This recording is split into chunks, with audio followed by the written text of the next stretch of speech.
नमस्कार, मैं हूं सत्यपाल और आप देख रहे हैं CWB हिंदी न्यूज। शक संवत 1946 विक्रम संवत 2081 आज वैशाख मास के शुक्ल पक्ष की चतुर्थी तिथि और दिन शनिवार है। तदनुसार अंग्रेजी तारीख 11 मई सन 2024।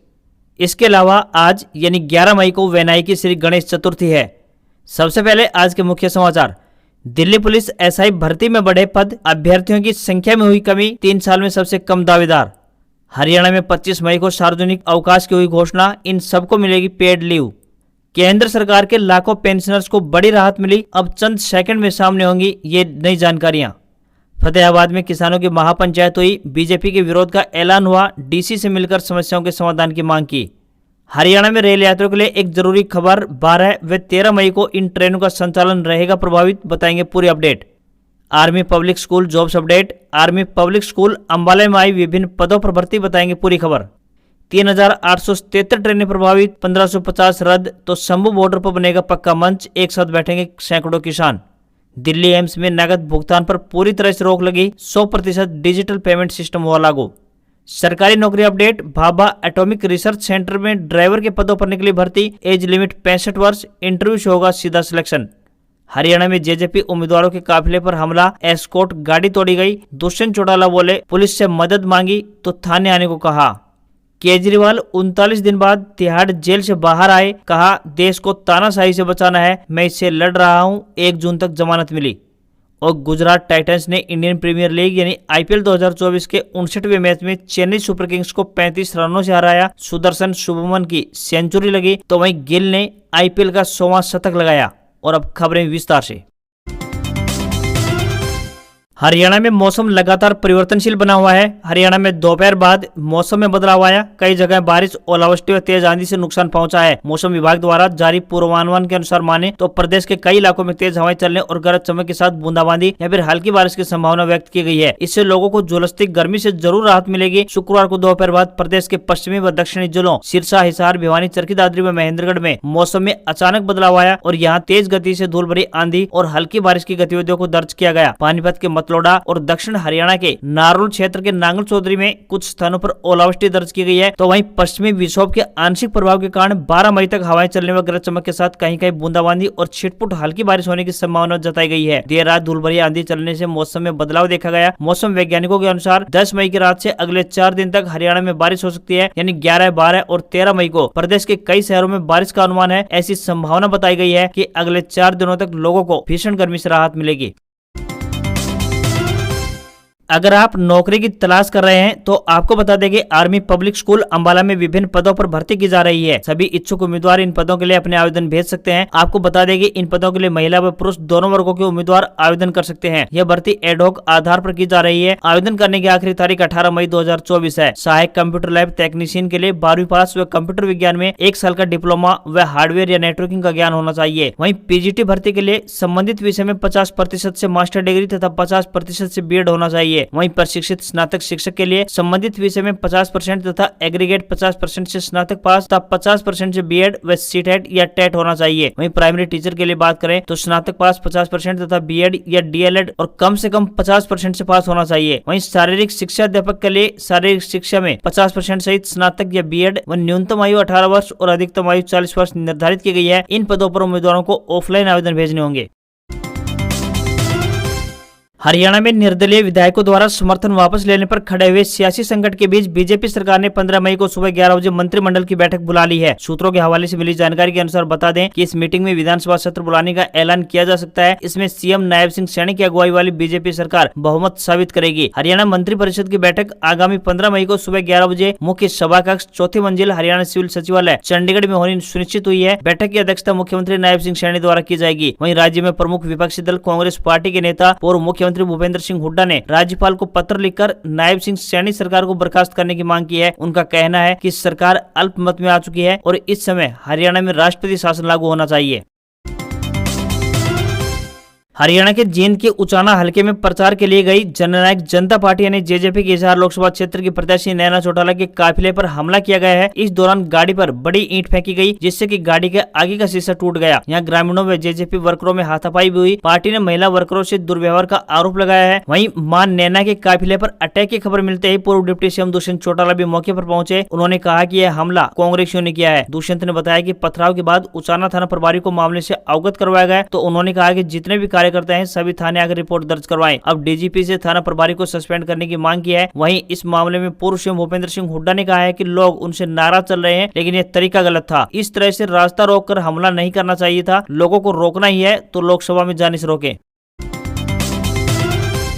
फतेहाबाद में किसानों ने शुक्रवार को अनाज मंडी में महापंचायत का आयोजन किया। महापंचायत में पंजाब से किसान नेता, जनरल सेक्रेटरी किसान सभा, मेंबर संयुक्त मोर्चा, संयुक्त किसान मोर्चा के स्वर्ण सिंह और बूटा सिंह ने भाग लिया। इस दौरान किसानों ने बीजेपी के विरोध का ऐलान किया। तो वहीं पंचायत के बाद किसान डीसी से मिलने भी पहुंचे और अपने मुद्दे रखे। किसान नेता मनदीप नाथवान ने बताया कि बाढ़ मुआवजा न मिलने समेत कई समस्याओं को डीसी के सामने रखकर निराकरण की मांग की गई है। वहीं कुलवंत सिंह संधू ने बताया कि किसान संगठनों को भाजपा के नेताओं द्वारा धमकियां दी जा रही थी। इसी का जवाब देने के लिए आज फतेहाबाद की अनाज मंडी में बड़ी महापंचायत का आयोजन किया गया। उन्होंने कहा कि किसान बीजेपी का विरोध करेंगे, क्योंकि भाजपा सरकार के द्वारा किसानों की कोई सुनवाई नहीं की गई है, बल्कि उन पर गोलियां चलवाई गई हैं।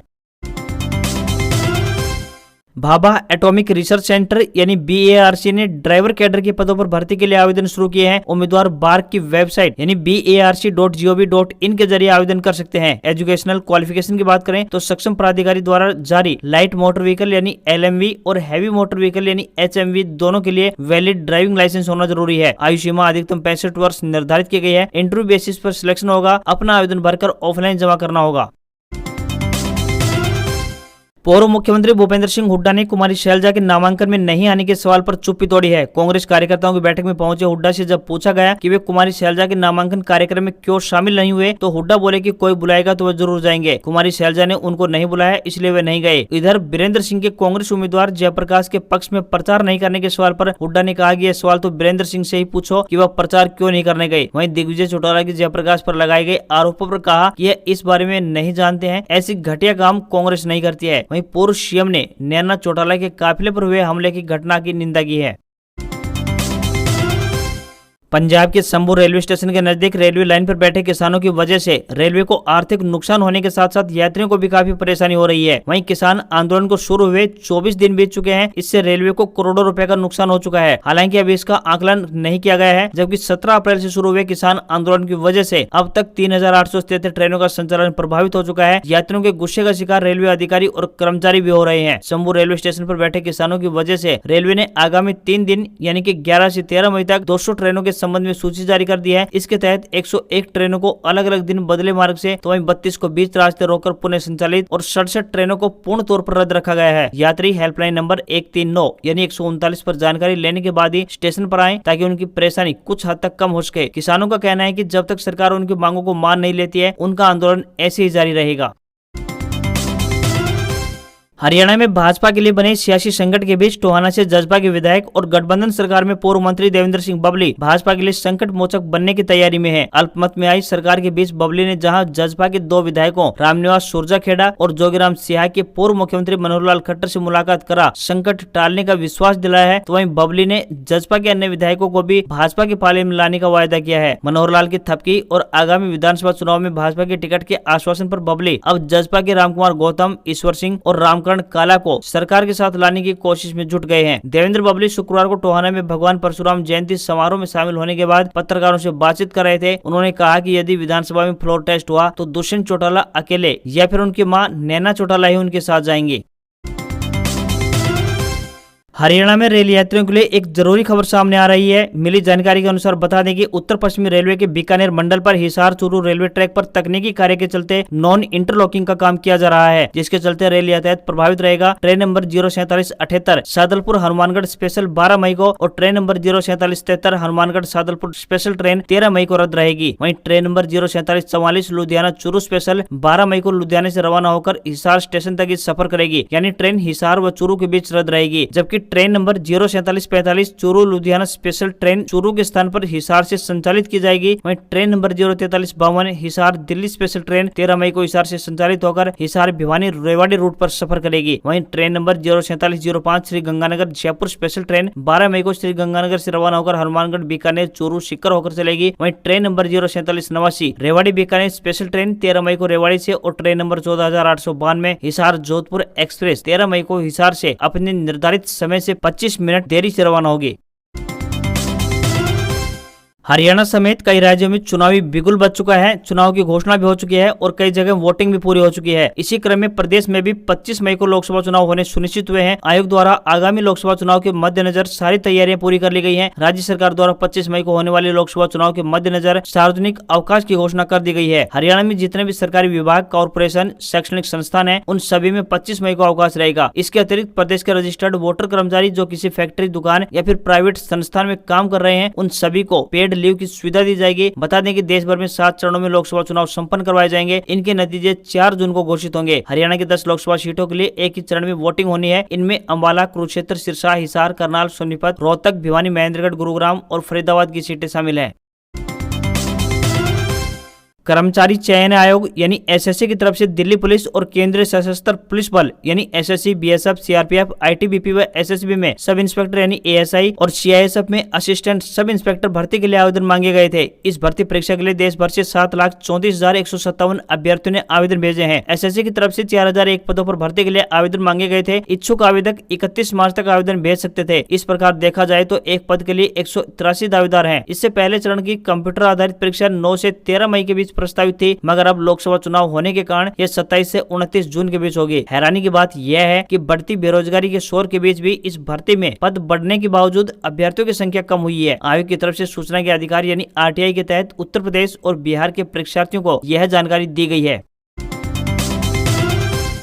केंद्र सरकार के लाखों पेंशनर्स के लिए वित्त मंत्रालय के व्यय विभाग के अंतर्गत केंद्रीय पेंशन लेख कार्यालय की ओर से एक बड़ी राहत भरी खबर सामने आ रही है। इलेक्ट्रॉनिक पेंशन पेमेंट ऑर्डर यानी ईपीपीओ में अब मेडिकल अलाउंस और एरियर का कॉलम भी शामिल कर लिया गया है। इसके माध्यम से पेंशनर अपने मेडिकल अलाउंस और पेंशन एरियर की जानकारी चंद सेकंड में हासिल कर पाएंगे। केंद्रीय पेंशन लेख कार्यालय द्वारा सभी प्राधिकृत बैंकों के सीपीपीसी व जीबीडी के हेड को निर्देश जारी कर दिया गया है कि वे 15 मई तक अपने सिस्टम को अपग्रेड कर लें, ताकि पेंशनर्स को किसी भी तरह की कोई परेशानी न झेलनी पड़े। भविष्य में पेंशनर्स के मेडिकल अलाउंस और उनके एरियर से जुड़े सभी केस इलेक्ट्रॉनिकली भेजे जाएंगे। कोई भी पेंशनर ईपीपीओ में यह देख सकेगा कि उसके मेडिकल अलाउंस या फिर एरियर की क्या स्थिति है।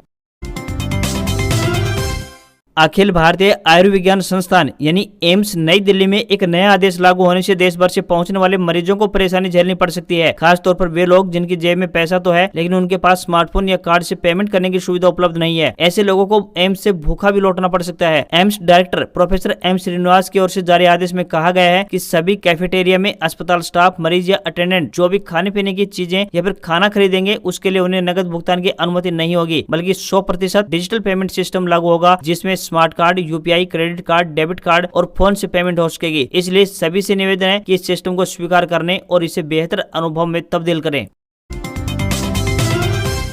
भारतीय शेयर बाजार में तेजी देखने को मिली है। सेंसेक्स 260 अंक की तेजी के साथ 72,664 के स्तर पर क्लोज हुआ, तो वहीं निफ्टी में भी 97 अंकों की तेजी देखने को मिली और ये 22,055 के स्तर पर क्लोज हुआ। अक्षय तृतीया पर सोने चांदी के दामों में तेजी आई है। 10 ग्राम 24 कैरेट सोने की कीमत 1,384 रुपए बढ़कर 73,008 रुपए पहुंच गई है। वहीं 1 किलोग्राम चांदी की कीमत 1,873 रुपए महंगी हुई है और ये 84,215 रुपए में बिक रही है। वहीं दिल्ली में 10 ग्राम 22 कैरेट सोने की कीमत 67,150 रुपए और 10 ग्राम के 24 कैरेट सोने की कीमत 73,240 रुपए पहुंच गई है। आज खबरों में इतना ही। देखते रहिए आपका अपना हरियाणा का सबसे बेहतरीन news channel CWB Hindi news. नमस्कार। इसी आशा के साथ आपका दिन शुभ रहे।